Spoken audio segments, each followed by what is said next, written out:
Vish es kadoshav lo yiyu.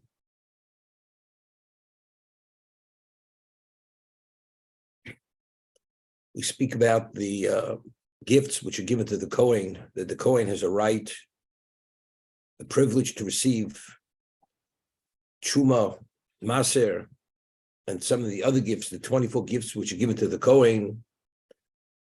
The Levi receives his gift, which is the Maaser, 10% of the produce. Ishes kadosh lo yiyu. So Rashi explains, Lefish nemru matonos matnos kuna levia. We're speaking about the gifts which are given to the Kohen and to the Levi. Yochel yovo yitl mizroa. Maybe they have a right to take them forcibly from the birth. Talmud loma ishes kadosh lo yiyu. That the one who has these gifts in his possession, he has the right to choose which Kohen and which Levi. Magid shetovas hadon lebalim. That the right to give the benefit, mean the right to give and choose which Kohen, which Levi, that's the right of the one who has it in his possession, the one who tithes it. The one who ties the Truma, he has the right to pick which Kohen, and the one who takes the Maaser has the right to choose which Levi. But the Levi and the Kohen have no right to take it, to seize it, claiming it's theirs. It's not theirs. The Gemara Chulin tells us that there's such a concept known as Momen HaShevet, that the asset belongs to the tribe of the Kohanim, to the tribe of the Leviim. Now it's up to the one who's in his possession, the one who created it through the tithing. He has the right to choose which Kohen and which Levi within the tribe.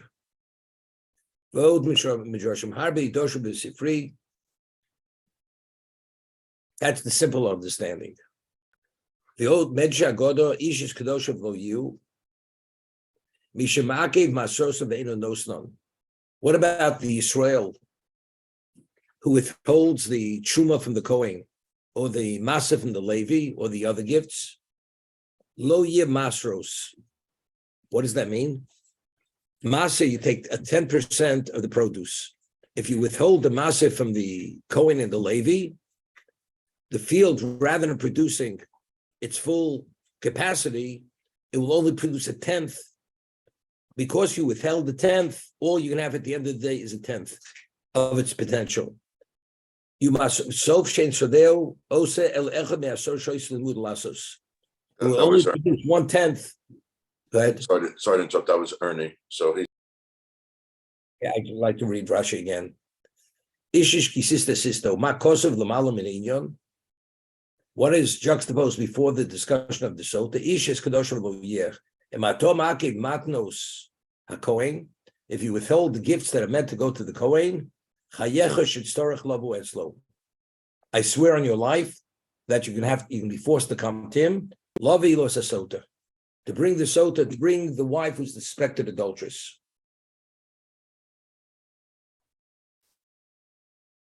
Now the question is this. The husband is a miserly person. He withholds the Truma from the Kohen. The Levi withholds the Trumas Maaser from the Kohen. And there are other gifts that are meant to go to the Kohen. The Torah says, you should go to the Kohen gladly to bring him what's rightfully his. And if you withhold what's rightfully his, you're going to come to him with the problem. I mean, because the man himself, the husband himself, is a person who is miserly and doesn't want to give what's not rightfully his to the Kohen. Why should the wife be the one to be victimized by the misbehavior of the husband? Right? Well, how do we understand this? Due to the misbehavior of the husband, the wife now is put in a position where she becomes a suspected adulteress because the husband failed. Just a simple understanding. We find something similar. Yaakov, when he was about to approach Esav, it mentions his family. It says where he had taken his family over the Yabok River, he transported them, and there's no mention of Dinah. There's only a mention of his children, 11 of his sons. So Rashi cites the Chazal, the Midrash, where was Dinah? Dinah was hidden in a box. Why? Because Yaakov was concerned that if Esav would lay his eye on Dinah, he'd have a problem. He'd want to take her as a wife. So what did he do? He concealed her in a box. So when he was approached with Esav only saw the sons, didn't see her. And it's over there, he says, who are these children? Who are these people? So Yaakov says, these are my children. So he gazed upon his children. And over there it says he even tried to gaze upon Rachel, but it says Yosef stood in front of Rachel to protect her from the gaze of this Russia, that he should not benefit from her beauty, if you remember. By the others, it says the mothers went before the sons. By Yosef stood before his mother to protect her from the gaze of the Russia, that Esav should not be able to see his gaze. So Yaakov understood exactly what his brother was, that if he would see Dinah, he may have his eye on Dinah. And he didn't want this to happen. So he concealed her in the box, which was the wrong thing, which is a separate discussion. So what happened? When he finally comes to Canaan, after Esav leaves, his daughter Dinah is strolling to see the women of the land. And sure enough, she's seen by Shechem. Shechem, the prince of Canaan, has a glimpse of her, and he rapes her. And he seduces her, causes tremendous aggravation for Yaakov. The daughter of Yaakov has been raped by this Canaanite. Why did it happen? Because Rashi decides to Chazal, that since he withheld his daughter from Esav, therefore she fell into the hands of Shechem. That's why it happened. There's a separate discussion. I mean, would you want your daughter, God forbid, to marry a man like Esav, who is the representation of evil? But nevertheless, that's what Rashi cites the Midrash, that the reason why the second event happened was because he had concealed Dinah from Esav, from the eye of Esav. So the same question, because Yaakov himself did something wrong, does that mean to say Dinah has to be the victim? That she has to be a victim to be raped by this Canaanite? Similar question. Because he himself was miserly, and he would not give the appropriate tithes to the Kohen. Hashem says, if you don't go to the Kohen in good times, you're going to go to him in bad times. To bring your wife who's a suspected adulteress, see exactly whether she committed adultery or not. Similar question. Dinah, where do we find she was a woman who had a certain tendency? She was curious. We say women just don't go out and allow themselves to be exposed. They don't. Not that she was a woman that was looking to be noticed, not at all. But just as a mother, she inherited this characteristic, this trait from Leah. It says Leah, if you remember the story with the mandrakes, Rachel was barren, and she asked, Reuben had brought mandrakes for his mother, because his mother hadn't given birth, hadn't conceived since Yehuda. So the mandrakes, if she would take that, it would make her more fertile to conceive.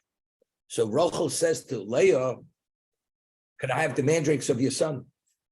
So that's when Leah spoke very strongly to Rachel. He says, you nearly took my husband, now you want the mandrakes. So what does Rachel do? Rachel says, tonight I'm supposed to be with our husband. I'll give you the night.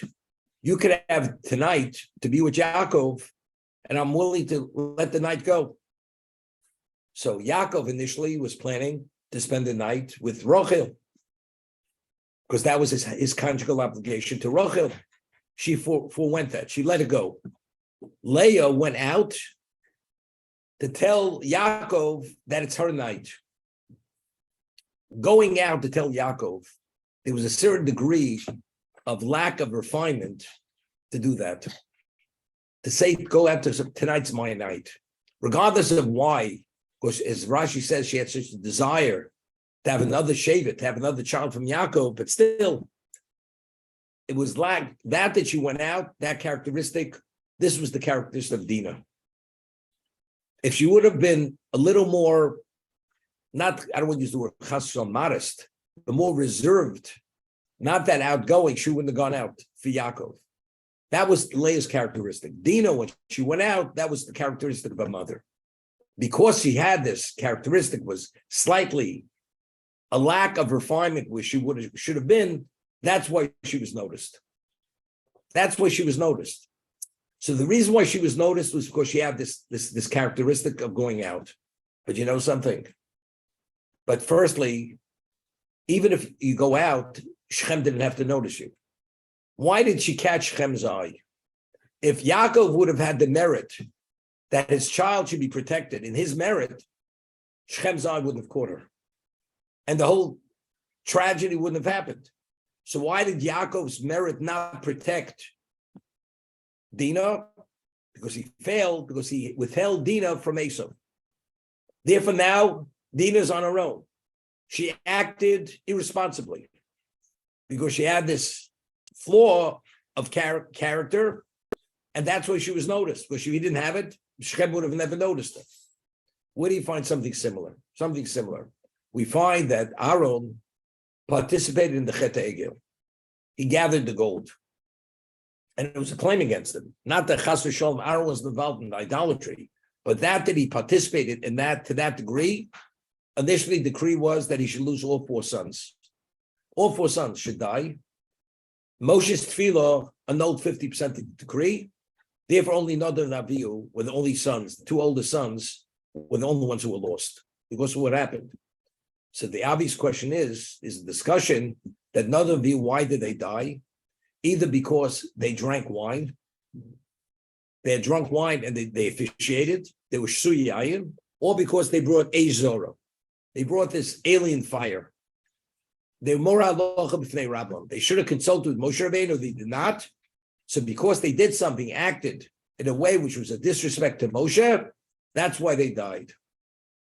So the question is, and the Orach Chaim HaKadosh over discusses it, that how could you say that the reason why they were taken was because of the Aaron had to be punished, and it was only because of Moshe's tefillah that all 4 didn't die? It says explicitly the reason why they died was why? Because they were either shtuyi, they drank wine, or they were more alach b'fnei Rabbah. So how do we reconcile the two? So the Orach Chaim HaKadosh explains over there, there's a pasuk in Shmuel where the pasuk says, Ragli Chasidav Yishmar, that God watches the feet of the Chasidim. So Rabbeinu Bachi explains a person who's a professional runner, and he's very careful how he runs, but it's inevitable over an extensive period of time, he's going to have a sports injury because he can't be cognizant and that careful that nothing should ever happen. And these things happen. If a person's a chositz, he'd say, you're human, we're not angels. So just a human failures, we have our blind spots. But if a person's a chosid, ragli chasid v'yishmor, that person merits special divine protection that Hashem doesn't allow the chosid to fail. He always allows him to have that cognizance continuously, or doesn't allow that problem to come to his doorstep that he should actually fail. That's the Orach Chaim HaKadosh. So I mean like this. Aaron himself, his merit should have protected his children that they should not make this mistake. They didn't have the merit. They weren't great enough. But Aaron, his merit should have protected them. Why didn't his merit protect them? So why did they die? Because they drank wine, because they ruled without consulting with Moshe Rabbeinu. That's why they died. But why they didn't have the sensitivity to understand not to make that mistake? Due to the merit of Aaron. Aaron's merit should have protected him, given that level of clarity, that they shouldn't cross those lines. The answer is because Aaron deserved that level of pain, of grief, because he participated in the Chet HaEgel. That's why the merit. So initially, what level of grief did he deserve to lose, God forbid, all 4 sons? Moshe Rabbeinu's tefillah annulled 50% of the decree. Now he deserves the grief of what, losing 2 children, which he did. But why did they die? They died on their own accord. Was they either they drank wine or they ruled without consulting Moshe Rabbeinu. Okay, now, same thing with Yaakov. Yaakov's marriage should have protected Dinah, regardless of the flaw in her character. But because Yaakov himself had failed by not offering her to Esau, or letting her at least be seen by Esau, therefore his merit did not protect her. Once his merit doesn't protect, because she has this character flaw, she went out, which was considered irresponsible. Once she goes out, she was noticed by this heathen, by this prince, and therefore that brought the tragedy. She was raped and seduced. That's the understanding there. So let's talk here. A man, you should give your tithes, the appropriate tithes to the Kohen. That act of coming to the Kohen and giving what's rightfully in good times, that will provide divine protection for your wife, either that you shouldn't chummy up with someone else, or this whole scenario would never happen. A man would not have his eye on his wife.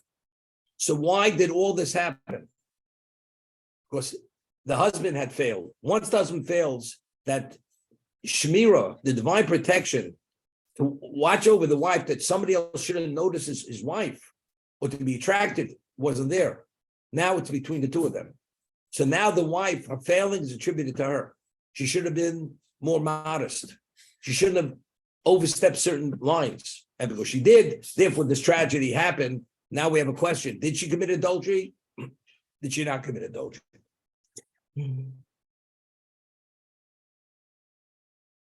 She's betraying too. When she goes with this man and commits adultery, she's defying to who? Which two? She's betraying Hashem, who's known as Ish Milchama, the Ish Malamato, and her mortal husband. That's the Ish. When she crosses this line, she's betraying Hashem and Ish Malamato. Ish Milchama. It's interesting. What's Ish Milchama? Where was Hashem referred to as Ish Milchama? That's by Kriyas Yamsuf. After the Chet Egel, Moshe Rabbeinu was taught by Hashem the Yud Gimel Midas Harachmim, the 13 attributes of mercy. He says, if there's ever, God forbid, a decree against the Jewish people, and we need Rachmim, you should pray and say the Yud Gimel Midas Harachmim. And you guarantee that if you say it with fervor, you will not be left empty-handed. It'll evoke a level of Rachmim. So it says that Moshe Rabbeinu, when he saw Hashem, when he communicated to him, he saw Kezokein Mutav Betalis. He was like an elder wrapped in a talis, and he showed him exactly how it should be said. So when a Navi has these various depictions, Hashem has no form. That's only the way it's communicated to the Navi, how exactly things should be done. At Kriyas Yamsuf, what was the level of Hashem's intervention? Where Egypt was destroyed, the mightiest armies were destroyed by the closing of the sea. Hashem was Ish Milchama. He was like a man of war. He went to war against whatever the forces Egypt represented. He was Ish Milchama. That was the ultimate level of Midas Hadin. He smashed them. Oh, there was only one survivor. Paro was the only survivor. It was Ish Milchama. So over here we're saying Ish. Hashem is being depicted as Ish over here. This is the Midas Hadin, that if a woman, God forbid, commits adultery, what's Hashem's reaction to that? He's Ish Milchama. We're using the term, the appellation Ish, as by Kriyas Yamsuf. It's intolerable. Midas Hadin does not tolerate this under any circumstance. If you remember, I'd said the Ramban writes that although during Bayis Sheni there were no Nisim Geluyim, there were no revealed miracles, the process of the Sotah is a Nes Golui. It's a revealed miracle. That if in fact she committed adultery, the way she's affected and the way the adulterer is affected, wherever he may be. And if she did not commit adultery, it has a positive effect. If she was infertile, she becomes fertile. If she had difficulty giving birth, it'll come with these. If she had ugly children, her children will be beautiful children. Whatever it is, it's a miracle. Why during Bai Sheni, although it was no longer an era of revealed miracles, why did this miracle remain in place? So Ramban says, because the pedigree of the Klal Yisrael, being pure, is essential to having a relationship with Hashem. And if this kind of behavior, this type of issue, illegitimate Jews, the Shekhinah has nothing to do with it. That's why it's Lo Yavo Mamzer B'Kal Hashem. That's why a person who's of illegitimate union cannot marry into the Jewish people, cannot marry a kosher Jew for that reason. Because the pedigree of the Jew is essential, because that's the location. The Shekhinah only has relevance to that. Therefore, it's Ish Milchama. We're talking about Hashem in this context is man of war, intolerable. That's what's Ish. The double reiterated. Ish Hashem, Ish Milchama. Ish means the mortal husband. Ish Lamato.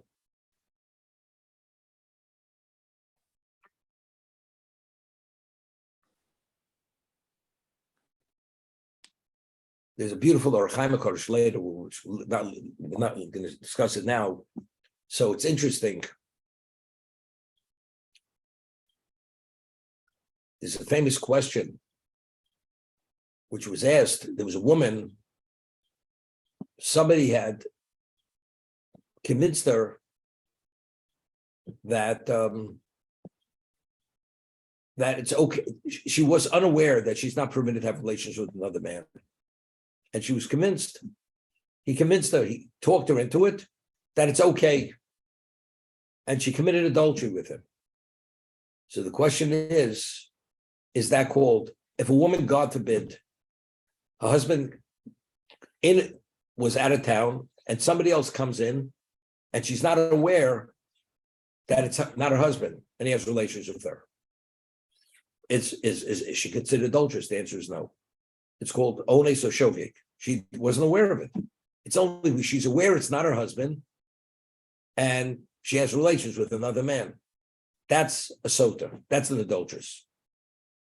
This woman claims she never knew that she's not permitted to have relations with somebody other than her husband. She thought in this circumstance she's permitted.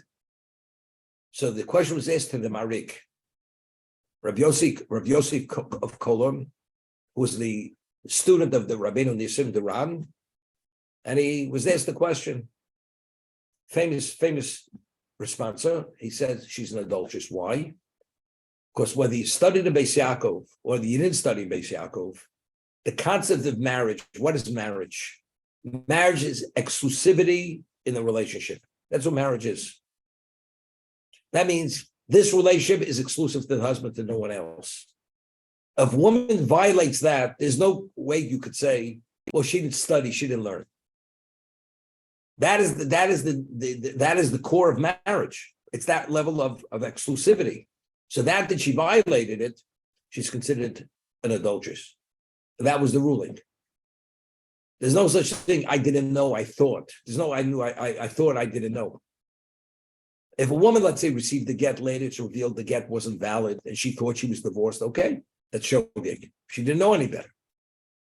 Right? She's not the expert in what a get is not. That's shogeg. But here, knowing she's married, and somehow in her mind, she thought it was okay, there's no such thing as okay, therefore it's deliberate. Okay? So therefore, this is applied elsewhere. If somebody was not aware of a certain law in kashrus, and he crossed lines, for instance, there's a law, you're not permitted to take, let's say you have a ratio of 59-1, the food is not kosher. If it's a ratio of 60-1, it's subsumed. Let's say a person deliberately has 59-1 and adds a 60th to create a ratio of 60-1. He's not permitted to eat the food. That's called you're not permitted. Rabbinically, you're not permitted to do it. If you do it, we penalize you, we don't let you benefit from that act.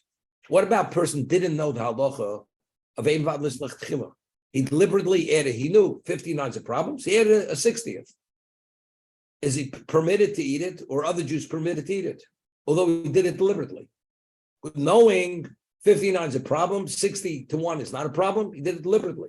But he was unaware of the halacha that you're not permitted to do it. So the Shach rules in Shulchan Aruch, Yerodea, 100% permitted.